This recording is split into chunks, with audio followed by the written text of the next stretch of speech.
Sometimes I dream that heals me. got to see that's how I dream to be. I dream I move, I move I dream I groove.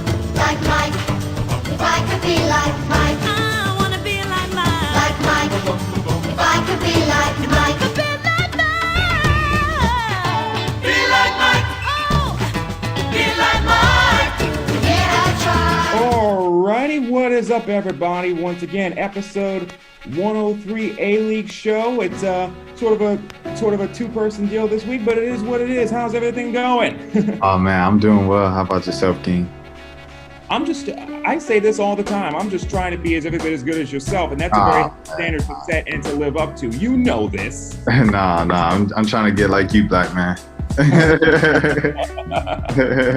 You know this for sure. Absolutely. I'm trying to be as good as you. Nah. I'm trying to get like Akeem Balaam.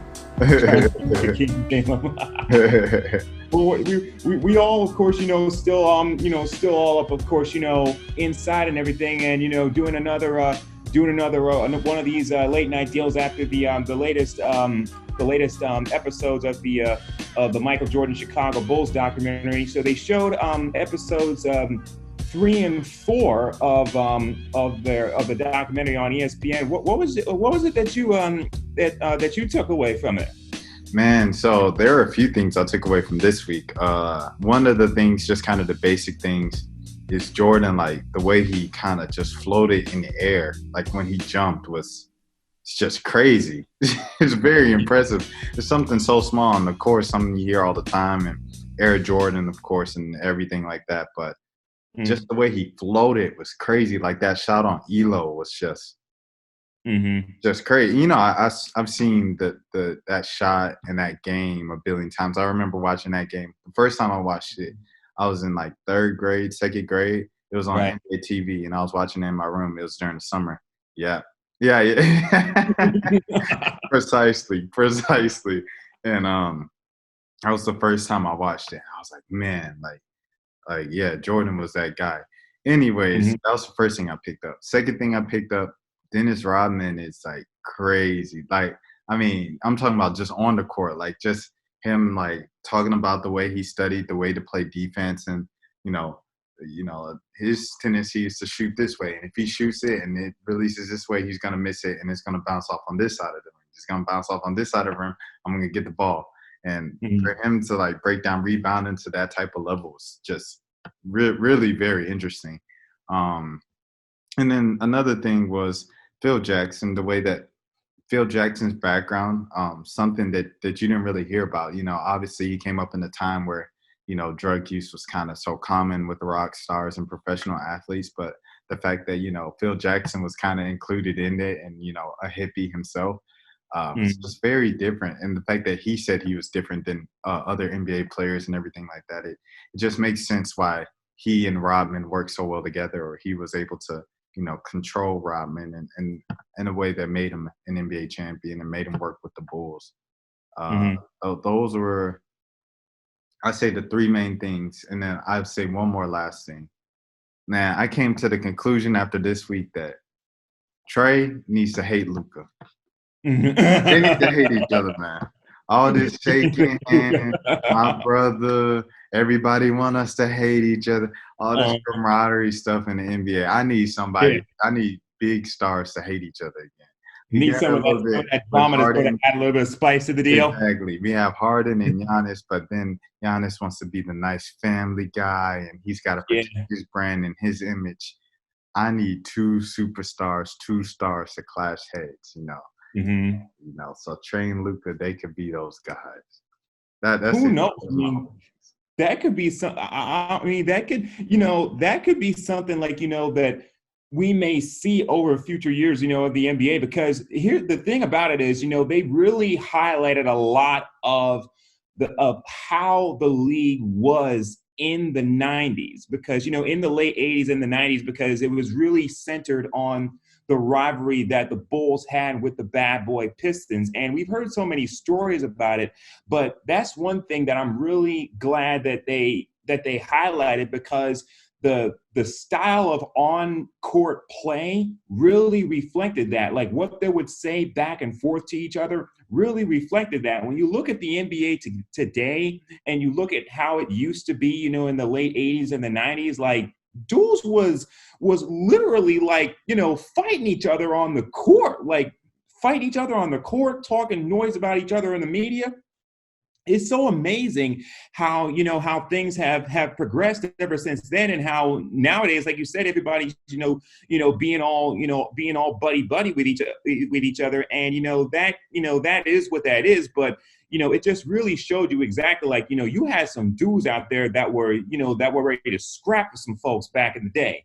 And, you know, and that was really part of the personality of the game back then. One of the things that I took from it was the fact that, you know, when they got Rodman, it was one of those issues where they didn't even necessarily know, like, you know, like, because it was somewhat of a you know, controversy because they were bringing him to Chicago from Detroit. So it was one of those things where there was like, oh shoot, like here we are, the Chicago Bulls, and they're bringing somebody in from a rival. Like that was, you know, that was something that really raised a lot of eyebrows back then. But obviously the results speak for themselves, that it really was one of those things that worked out for Chicago, of course, you know, back then, because of course the Pistons were that hump that they had such a hard time getting over. And when they finally got over, you know, they, you know, that was, you know, really where everything started to take off. And that was a great point also that you just made about Phil Jackson, and also the importance of coaching, because nowadays we go ahead and, you know, we sometimes forget the importance of coaching, but that was really part of one of those things that I believe is an underrated part of Phil Jackson's legacy. Because we look at him as a coach, you know, that won 11 championships. We look at him as a coach that is the, you know, greatest coach in NBA history in some aspects. But part of it is, you know, you have a team with Michael Jordan and Dennis Rodman and Scottie Pippen, and then, you know, those Laker teams, of course, that he later coached with Shaq and Kobe and them. I mean, you know, that's one of those things that trying to be able to, you know, coach players with such massive egos back then, that's not always easy to do. And that's good that they highlighted Phil, and the fact that, you know, the fact that he was able to make everything work. I remember, I think it was Darren Rovell as well, that, you know, we was talking so much last week about Scottie Pippen's salary and how much he was underpaid. Phil Jackson actually made more money in the few years that he was president of the New York Knicks than he was coaching the Chicago Bulls. When I saw that, I was like, wow. But it made sense, because NBA money today and NBA money, you know, back then is like, you know, comparing apples to oranges. But, you know, those were a couple of the things that really stuck out to me. And then the fact that Jordan went ahead and, you know, he talked about how the whole Vegas story, like the whole Vegas story, they need to be a documentary, like a 2-part or a 3-part series just on Rodman going to Vegas. I wanted to hear more about that. That was insane. And then, you know, like you're saying, going back to the field point of how much he was paid in Chicago, Jerry Krause, man, he was Mr. Krabs over there in Chicago. know, right? He was Mr. Krabs and Plankton all at the same time. He had the playing mindset of the evil, I'm not getting enough credit, I'm small man who's been underrated all my life, and I'm going to take over the world. And he was also, you know, Mr. Krabs of, you know, I got these great employees, and, you know, I'm going to do it for as cheap as I can do it to make me more money. But, yeah, man, that Vegas story is insane as well, man. That's insane. And then, like you said, with the first point of the fights, Larry Bird, like the fights that the Celtics would get into, I haven't seen some of those clips, man, until tonight. And I was like, wow, like this was like a normal thing in the league. You know, it's kind of crazy to see. And, you know, Trey's dad brought up a good point on Twitter. And I just want to know your thoughts on it. He said, if we had the old NBA with all the fights and, you know, no techs and no flagrants, he said the NBA would be the 4th most popular sport in the country, not 1 or 2. Do you agree with that? That's a good question. I mean, I think, nowadays, I think that today's sports fan, I believe, is different from yesterday's sports fan as well. I feel like it's one of those issues where, to a certain extent, I feel like it could probably work, and at the same time, it probably couldn't work, probably because of, just the nature of everything. But also, I think that to a certain extent, I feel like that, it depends. I think it depends on the demographic of sports fan as well. Like I think it's one of those issues where, sometimes you got your older set of sports fans that are probably, reminiscent on those days of the 80s and of the 90s. And I feel like they want to definitely see that return. But also, I also believe that today's sports fan, I feel like, folks like you and I, we become sort of so used to, this sort of, like you were saying earlier, where everybody's, all buddied up with everybody, to the point where it's one of those things where, you sort of wonder if it actually could work. Like, I think that, there's sort of a fine line to it, but at the same time, you're thinking about the other sports. I mean, the NFL, of course, there's, physicality in the NFL. I mean, the NHL is, there's about maybe like one or two fights like every single game on the ice. And then you got Major League Baseball where we're always hearing about, brawls and hit batters. I mean, of course, the one thing that sticks out to my mind in Major League Baseball, to a baseball example, is what happened that one time when Ronald Acuna got hit. Yeah. So right. So I think that it's one of those things where it may work, but at the same time, I think that you sort of have to kind of look at it, but from the perspective of the other sports. Like, I think the NBA would be fine regardless, but if we're going to say that it's going to be like the fourth most popular sport, then you're talking about other sports, particularly the NHL, where there's fighting all the time, and in addition to the NFL, where there's also, a lot of physicality. But then if you look at it, there's a lot of physicality in NFL, but how many fights are there? There are not many fights. When Myles Garrett did what he did last season, that was like an anomaly. That was a huge story because, dudes don't just go swinging their helmets or start, throwing punches on the football field. They might push and all of that and grab jerseys. But, I think it was like Josh Norman and who was he going against a couple of years ago? OBJ. It's Josh Norman and OBJ. And then they were like, yo, we need to calm this down before it turns into something. And all it was like, I think Norman pulled OBJ down like after one play, or he pushed him down after one play. So you look at it from kind of, I guess, what the masses are fed on a media level the most right now for popularity is probably NFL 1 or NBA 1 even, but I'll say NFL 1 just because it's the traditional safe choice. NFL 1, NBA 2, MLB 3, and NHL 4.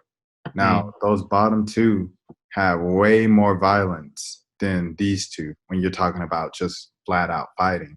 So I think that's a very interesting point. I think he has a case there.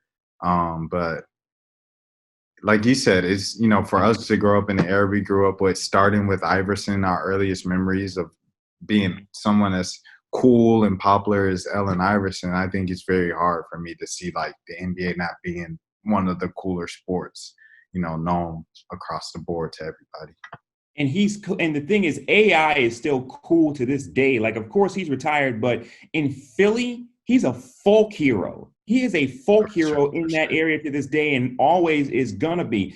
And another point that I meant to bring up about what he mentioned, I just think that in addition, I was talking about earlier about comparing NBA money today to NBA money back then. There's so much more money in professional sports nowadays that I feel like it's an issue where, and we talked about this even a little bit, last week. Athletes nowadays are a lot more cognizant of their brands more so than they were, back then. They're a lot more cognizant of their brands and their endorsement deals and everything, to the point where perhaps,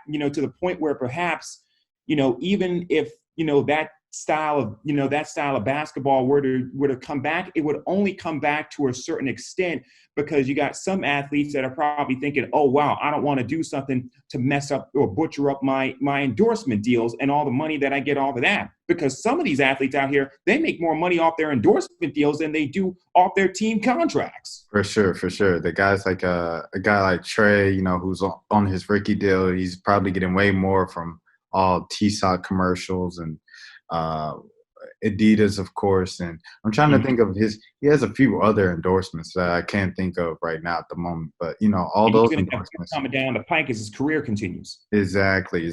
He's getting way more money from that, and probably even Instagram, more so than he is just from the Hawks and stuff. And, guys like LeBron and the megastars, Kevin Durant, those guys are getting more from their shoe companies and the commercials they do than what they're getting from their teams.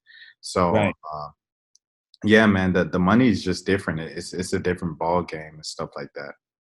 Oh yeah, absolutely, and that's and on top of everything else, I just look at it like, as you mentioned, there's just so much, there's just so much more attention that's paid, nowadays. Like, back then, it used to be something where, there was a lot of coverage, of course, back then, but not to the extent that it is right now, to the point where just about every single little thing, especially in large markets. And that's another thing about the Jordan documentary that I think is really fascinating, is the fact that part of, what, made the Bulls such a, the team back then wasn't just that they were winning, but the fact that they were winning in the number 3 market in the country. Chicago is a big market. It kind of gets overlooked when you compare it to LA and New York, but Chicago is a huge market. Like, it is, there's a reason why it's the number 3 market in the country. So the fact that they were winning, like, no disrespect to places, like, say, like, I'm just trying to name cities, like a San Antonio, or even an Atlanta, or even a Washington, D.C. or something like that. But the fact that they were winning in a large market, I think, is one of those elements that only enhanced their marketability, not just in the United States, but also internationally. Large NBA market. Large NBA market, right? Because people think Atlanta, Atlanta's a huge market. NBA market, not so much. Just a number. Right.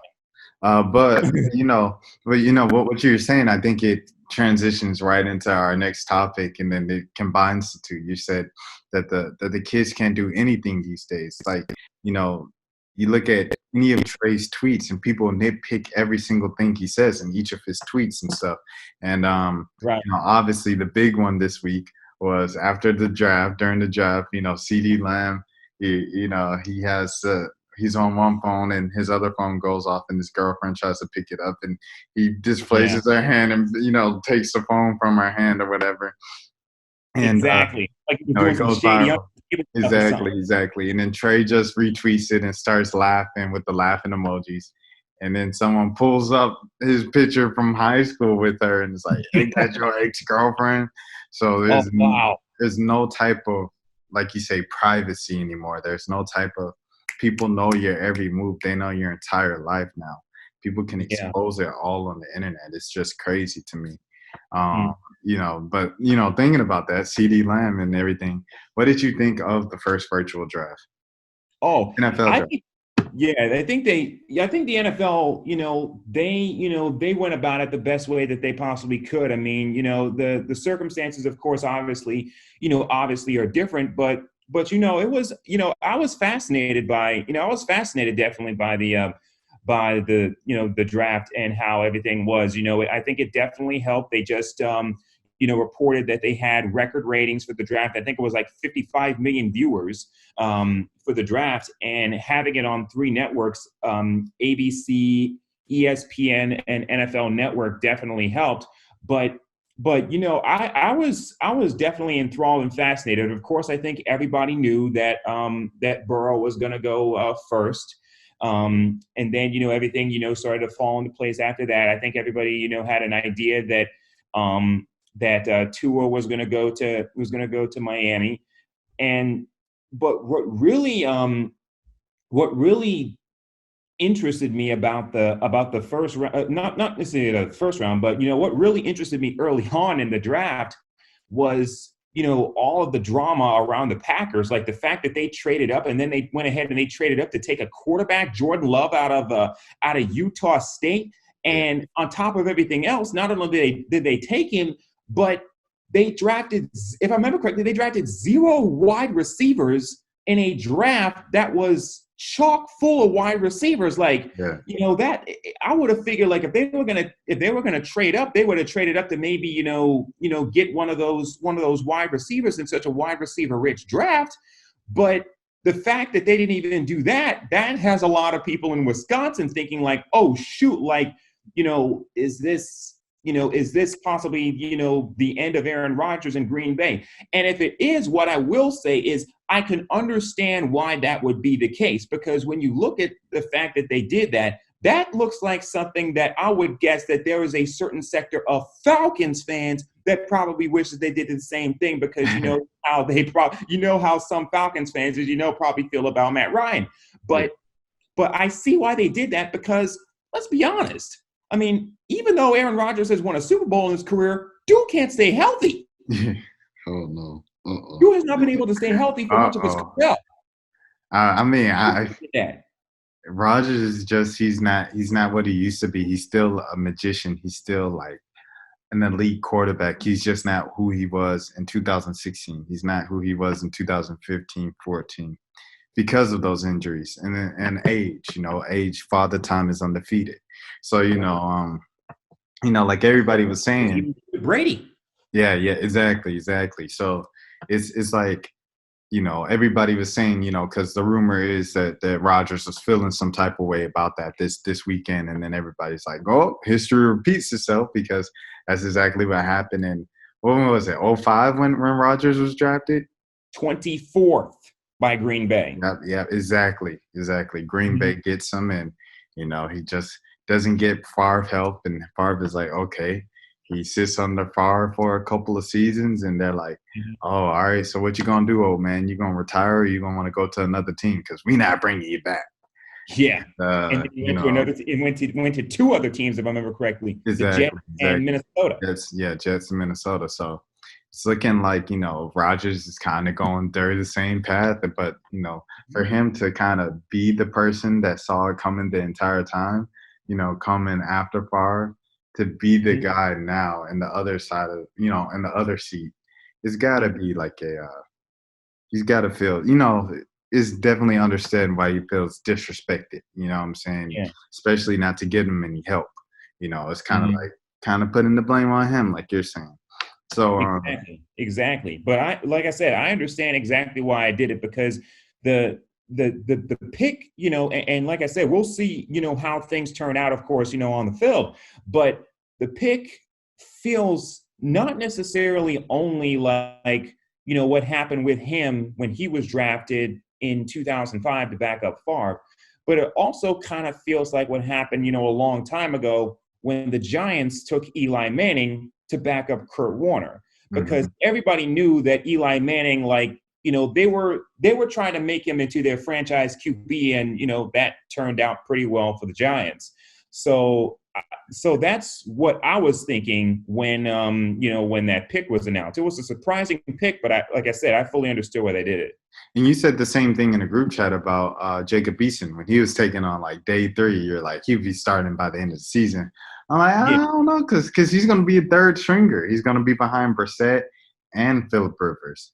Phillip Rivers, I think his deal is only 1 year. So like you said, with that Eli Manning kind of thinking, everybody knew he's going to be the future. Everybody knows that Jacob Eason has the best chance to be the future in Indianapolis. So it's like, okay, all right. But Brissett is a pretty good backup. So it's just like, I guess it depends on how bad the Colts are going to be. If the Colts are in playoff contention, ride Phillip Rivers and Brissett for as long as you can. If not, if they're looking really bad at the start of the season, I guess you can, start, East in those last couple of days. Him being drafted on the third day is a bit concerning, even though he was the Gatorade National Player of the Year coming out of high school. He was the number one player coming out of high school, and he was a 5-star coming out of high school, and he was the chosen one.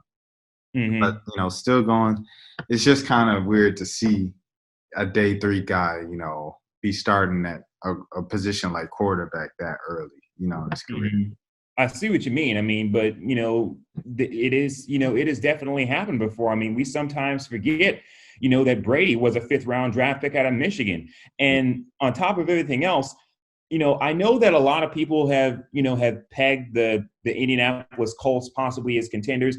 I don't think the Colts are really going to contend for much. Like, I think that the circumstances in Los Angeles with the Chargers, I think, kind of dictated that that Rivers was going to be on the way out. I mean, there were rumors, of course, earlier in the offseason that Rivers was going to be on his way to Tampa Bay. People was talking about how he may go to Tampa Bay. He may go to Carolina because, of course, he played his college ball at North Carolina State.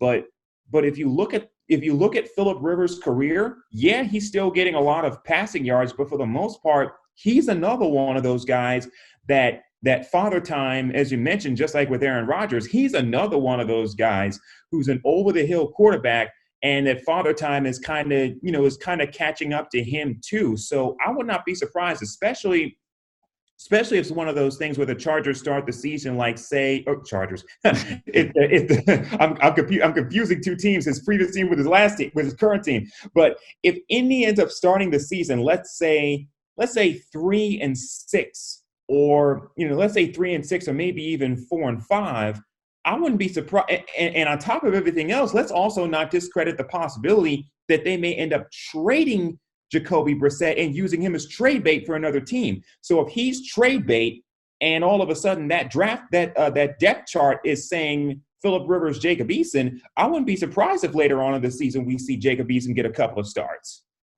I think another interesting move this weekend was when the Saints signed Jameis Winston. And yeah. I think that was so interesting because it was like, you look around the league and you saw the positions for quarterback filling up and you're like, man, who needs a starting quarterback? Not many teams. You look at Cam, other than New England, maybe the Chargers, who just drafted a quarterback as well this weekend. You're like, I don't know, man. I don't know what they're going to do. I don't know where Cam's going to go. I don't know where Jameis fits in. And Jameis finds a job as a backup with New Orleans. Yeah. So that made me think, like, if Jameis found a job this easy as a backup somewhere because there's no starter positions, then it goes back to the Kaepernick thing. Yeah. It goes back to the Kaepernick thing. Why was Colin Kaepernick not even considered for a backup position? You can't say talent. You can't say skill. You can't say positions. It wasn't enough room for him in the league because Jameis, who's a capable, proven starting quarterback. Yes, he threw 30 interceptions last year, but dude couldn't see. Dude couldn't see, you know what I'm saying? And he also threw 30 touchdowns. A capable starter, proven starter like Jameis Winston, who hasn't even gone to a Super Bowl like Colin Kaepernick has. It goes back to the Kaepernick thing for me. It always does in a situation like this because I think Jameis Winston's a very fair, parallel comparison there. It's interesting because, like you said, he threw Jameis threw for like you said, those 30 touchdowns and those 30 interceptions, and in many ways he's kind of like he's kind of like what I was just mentioning about Rivers, a guy that will give you a lot of yards. Like I think he threw for like 4,000, 5,000 yards last season in Tampa Bay. But, can be somewhat of a hit or miss guy. And some of it, can also be attributed to the fact that he was playing in that Bruce Arians offense. Some of it, not so much. But, what's interesting about that is, there are also all these rumors about Drew Brees. And what the sole interest, the thing that kind of gets me is the fact that all of this changeover, particularly in the NFC South, you got Brady now in Tampa, you got Bridgewater going from New Orleans to Carolina, and now you got Jameis signing this deal. And I believe was it a 1-year deal that he signed with New Orleans? Yeah, it was a 1-year deal. Yeah, it was a 1-year deal, and it's interesting that it's only a 1-year deal. So it's one of those things you're kind of wondering, like, is this setting up to possibly be a long-term contract? Because the hot rumor about Jameis was that he was probably going to either sign in New England or with Pittsburgh to back up Ben Roethlisberger, because the two backups that they have right now really aren't much to speak of. Right. That was interesting. And they still almost made the playoffs last year. Right, exactly. But it made the playoffs with the new rules. With the new rules, for sure. So shout out to Mike Tomlin. Right, pretty much. But but the thing is, I think that it was a pick that was, it was a signing that was praised, the Winston signing, because of the fact that, people said, okay, if this is what, Drew Brees can do, for Teddy Bridgewater, and the fact that Teddy Bridgewater pretty much got this job because he wasn't really doing much in Minnesota, if he got this job where he's probably going to start in Carolina because he was backing up Drew Brees, could this be, the start of a springboard for Jameis Winston's career, especially when you look at the fact that, Drew Brees and Jameis Winston are kind of, I won't say they're similar in the fact that they throw for a lot of yards, even though Winston can be a lot more mobile. Right. But it's one of those issues where you're wondering, could this be the start of Jameis Winston's career really taking off? Well, and then you also think about how Brees already has a job for after football. Right. He already has his job in the booth locked up for whenever he retires. So he thinking smart. Yeah, exactly. So for Brees to already have his post-retirement job locked up, he has no pressure. He already has a ring. At this point, he's just competing just to compete. He's already set the records. He knew on it. He's already thrown all the empty stats he has to throw and all that throughout the past years. Future Hall of Fame. Everything he needs on the field. He's just competing just to compete at this point. Right. So if he wants to walk away after this season, he can do that. And, I don't think the Saints are necessarily sold on making Taysom Hill, as much as they claim they love him, to be the full-time quarterback, once Drew Brees leaves. That's why they drafted Tommy Stevens from Mississippi State, which was a curveball for me at the end of the draft, because, Tommy Stevens is, same thing where he's, I'll say the obvious thing. He's a white guy who's tall and big and stocky, and he can actually run the ball. And he has a huge arm on him. The accuracy is very questionable. But, if Taysom Hill can train him up, then, he's a guy that could line up at different positions. And, with his athleticism, he can make things work. So, I don't think the Saints are that sold on Taysom Hill being the full-time quarterback once Drew Brees decides to walk away from the game. And then Taysom Hill might run up his value so much that he has to end up leaving. So, they bring up a guy like Tommy Stevens to replace Hill, and then they bring in Winston to step in, the shoes, the cleats, whatever you want to call it, of Drew Brees.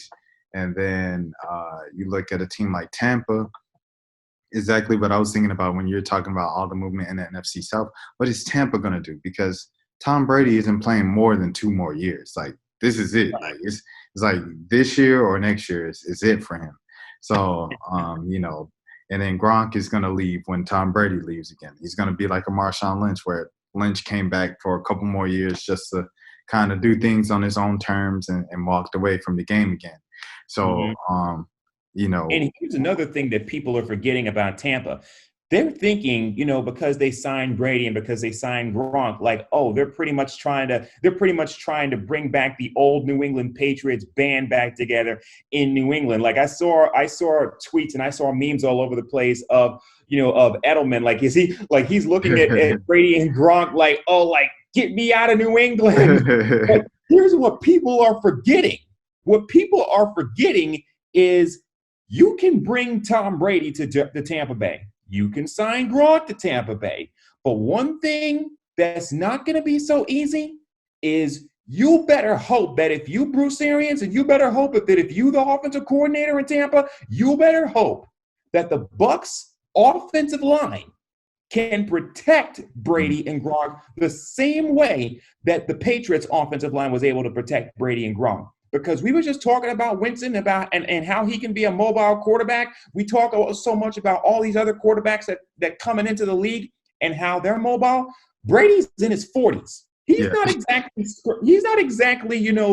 scampering for 10, 12 yards like, once every like 10 plays. We've seen Matt Ryan do that on a few occasions. Yeah.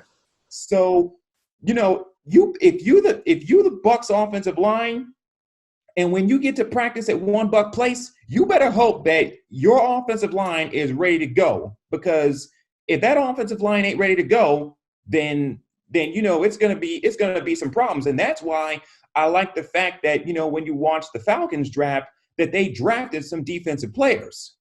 Right. For sure. But, just going back before we move on to the Falcons, Brady's last throw as a Patriot was a pick six. Now, moving on to the Falcons. Man, I think it's great draft for the Falcons. They address need. Obviously, I think the most controversial pick was the first pick with A.J. Terrell, the hometown kid. Off of Washington Road, Westlake kid, Campbellton Road kid, all those things. He was the most controversial pick because Chaisson, K'Lavon Chaisson from LSU is still on the board. And also, they could have traded up a couple picks, made the same move that the 49ers did to get Kinlaw. So, you look at those two things and Falcons fans are – but, I mean, hey, like dude on Twitter said it best. Isaiah Oliver was cornerback one for the Falcons. He was the top corner. He was the top defensive back once Desmond Trufant was out for a couple of games last season. And now Trufant is going for good because, they have to save money because they're broke. And you have to address the need, man. They couldn't trade up, or they didn't even try to trade up because they only had 6 picks, so they were shorthanded as is to go up and get one of those top guys. And you're talking about trading back. Nobody was trading back until the Patriots did it, like in the 20s, late 20s. So, so to trade back and try to get him then. And there was another rumor that the guy that the Raiders were trying to get him, who are a couple picks after the Falcons. They were going to try to get, the kid himself. So, I think the Falcons did what they wanted to do, and they stuck to their plan. They addressed the needs. They addressed offensive line, Hennessy. I think on when was that, day 2 or day 3? Whenever I think it, day 2. Was it day 2 or day 3? I think it was day 2. I think it was day 2. Yeah, it was day 2. So it was day 2 with Hennessy on the offensive line. So you address, that need too, because, they have so many holes on that offensive line. Alex Mack is getting older. Alex Mack, I think it's like 36 now. So, you have to replace him eventually at center. And then, of course, I think the best pick of the draft was Marlon Davidson. It's one that everybody can agree on. He's a big boy.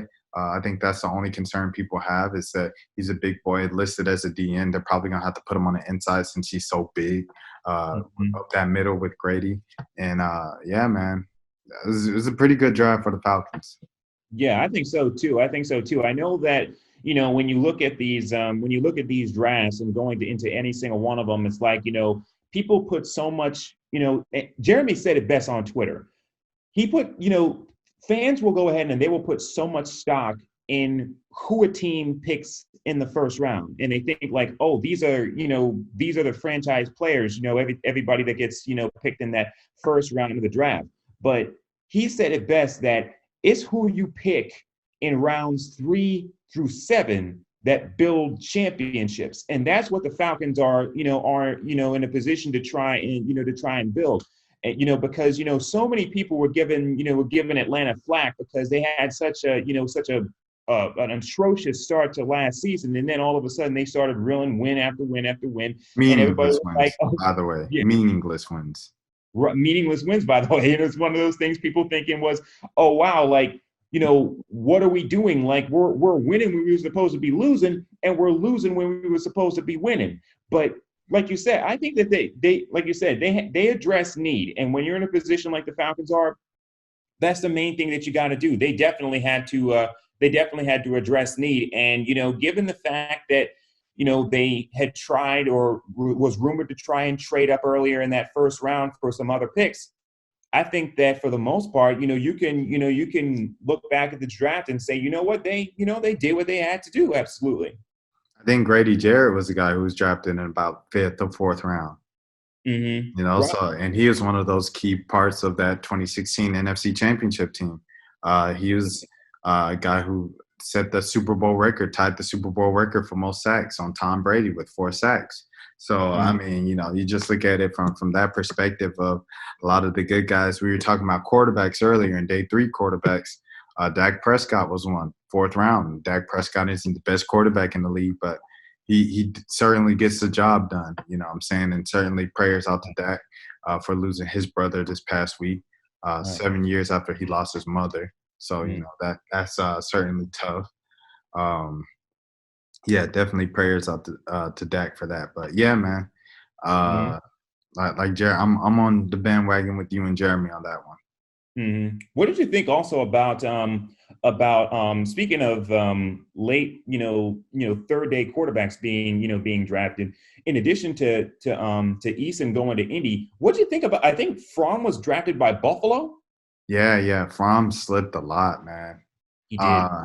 It's I kind of expected him to go that late, like earlier, but there were people who were saying, like, because when he declared, I was like, why did he declare? Like, because Fromm on TV, he looks kind of short to me, even though he's 6'2".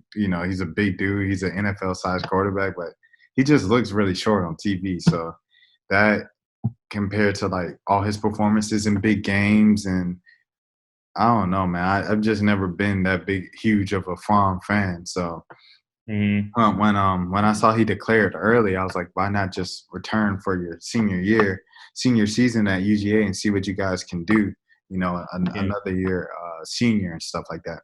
Anyways, so I expected it, but people were saying when he declared he's projected to go late first round, early second round. I'm like, I don't see why. So, goes on. Fromm's still number 2 on the board because Eason was number 1. Yeah. I'm like, man, this is crazy. Him in Buffalo, Josh Allen. I didn't really keep up with the Bills last season. I'm not gonna lie, but I think the season before that they were pretty decent. They were pretty good. No. Did the Bills make the playoffs this year? I think they made the playoffs. I think they did, if I remember correctly. It was the first time they made the playoffs in a while too. Was this year, and they didn't look that bad. I think they lost to like Tennessee, right? I think it was Tennessee. I think it was Tennessee, or it might have been Houston. I think they lost to Houston. I gotta go back and I gotta check because I think they lost to Houston, but yeah, for sure. But yeah, with those things, Bills, Texans, with those things, it's just they lost to Houston in wild card round. But I think the Bills are on their way. I think Josh Allen is, someone who had a pretty decent performance. I know a lot of people. Yeah, Josh Allen in the wild card round, he completed 24 of 46 passes for 264 yards, 0 touchdowns, but also 0 INT. So not the greatest performance, but he got the job done to lose by only a field goal. But yeah, man. That AFC East, with Brady gone, that AFC East is about to be an entirely new division. Like, that's going to be one of those things that'll be very fascinating to watch because, like I said, that division is now going to be wide open between, and a lot of that, what they have in New England is still going to be there, like what I was mentioning earlier about the offensive line. But I think that going forward, that division between Buffalo, New England, and Miami, I think is going to be something that's going to be really, really, really fascinating to watch. For sure. And I was just talking to a Jets fan a couple of nights ago. Shout out to Kayla Solomon. And she was talking about, she was like, I might be biased, but, I think the Jets are a good spot for Cam. And I was like, wow, I never thought about that. I was like, yeah, that could be a good spot for Cam. So, if the Jets get Cam Newton, you're talking about the Jets kind of entering that conversation too. As wide open and young as it is, it's a young division now. All of a sudden, tables are turned and everything like that.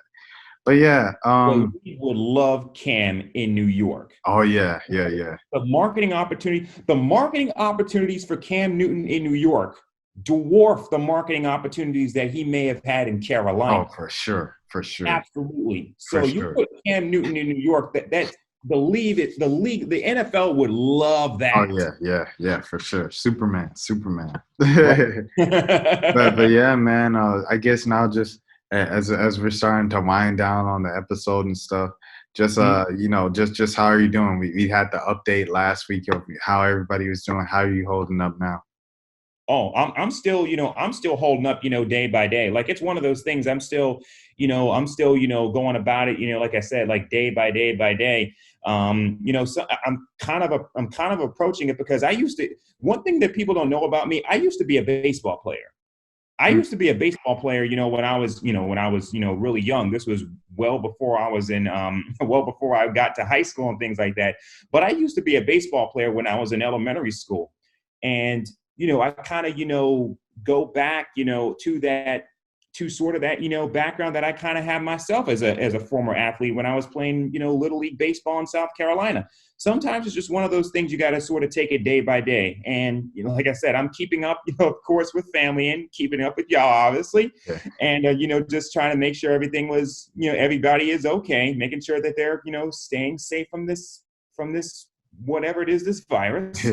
And, just staying healthy and just really just staying in good spirits. And that's really what I'm trying to do. Like, we talked about this last week, sometimes about how not only is it so, important to, to stay safe and to stay, positive, but to also, but to also make sure that we're, keeping up with our, making sure that we're mentally healthy as well. That is so important, as we mentioned.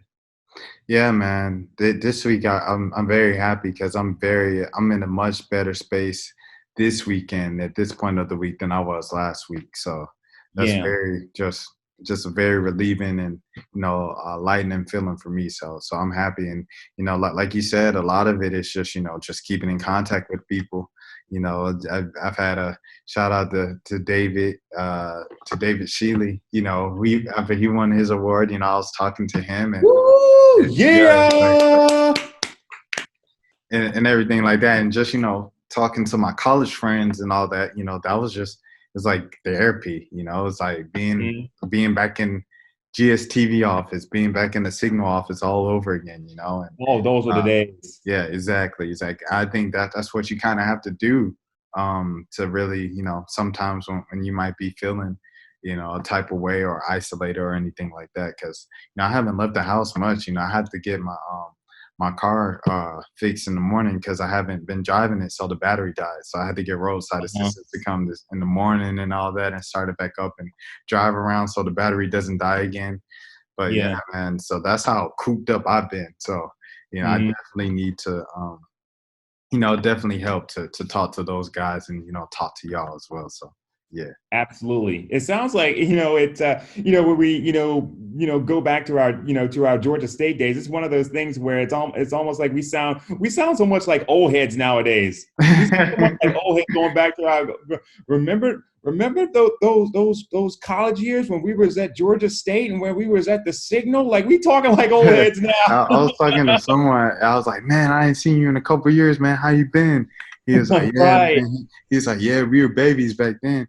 I was like, you really get to know when you refer to like your undergrad years, it's like my baby years. Yeah, exactly. Not high school, not middle school, college. Like that's crazy. Middle school. But yeah, man, King, I think we're closing in on the hour here. You have any parting shots, anything else that you like to let fly before we wrap up here? One other thing that I just gotta get this in before we close it out. For those that weren't following the I forgot. My bad.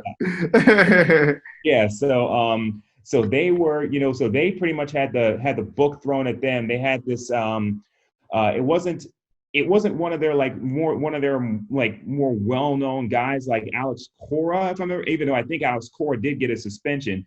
But I forgot the name of the guy that they really threw the book at, because Cora, of course, became the manager of the Red Sox in 2018 when they won the World Series. So they got them for the scandal as well, even though basically what they're pretty much saying is that what the Red Sox did supposedly was nowhere near egregious as what the Houston Astros were found to have done. And it's so amazing that, that we're sort of at this point with, with sports being on lockdown, because I remember all these, stories and everybody talking about like, oh, if the season were to start, like the Astros were pretty much going to get booed wherever they went, because we saw it even during spring training. The Astros were getting booed during spring training. So the fact that the Red Sox had the book thrown at them was something. And the Astros were getting hit in spring training. True, exactly. They were having, you are so right. They had, pitches thrown at them during spring training. Like that just showed you how upset, everybody was around baseball, for that. But it also, and on top of everything else, with there not being any sports going on, Major League Baseball chose to release, or rather, I don't know if they released the report, but announced these suspensions at a very, very, very convenient time. Let's remember that. For sure. Because like you said, when you brought it up before we even started it up, I'm like, I didn't even hear anything about that. Like the big news, the big stuff I'm hearing about is when they're going to open up stuff back up again, when they're going to do this, and then the NFL draft, dominated everything. So, I mean, They definitely kind of did it under the radar, slid it there. But yeah, man. All right, cool. So I guess, it's time to shout out the socials. You can follow me on Twitter, RashadMilling.com. On Twitter at, Kennedy Carter Stan, the number 1 at the end on Twitter. Sounds like a plan. And of course, as always, I am who I am. I am what I am, will always be. Akeem Balaam, A-K-I-E-M, B-A-I-L-U-M. That will be, that will probably be coming up in a future spelling bee once of these years. Twitter, Gram, Beyond the W. Check it out. See ya! Yep. Y'all must thought that I was gone with spread the whole time. Mistress, diamonds they wear like go fishing. Y'all don't want friends, I want Audis. I don't want cars, I want Rarries. I don't want friends.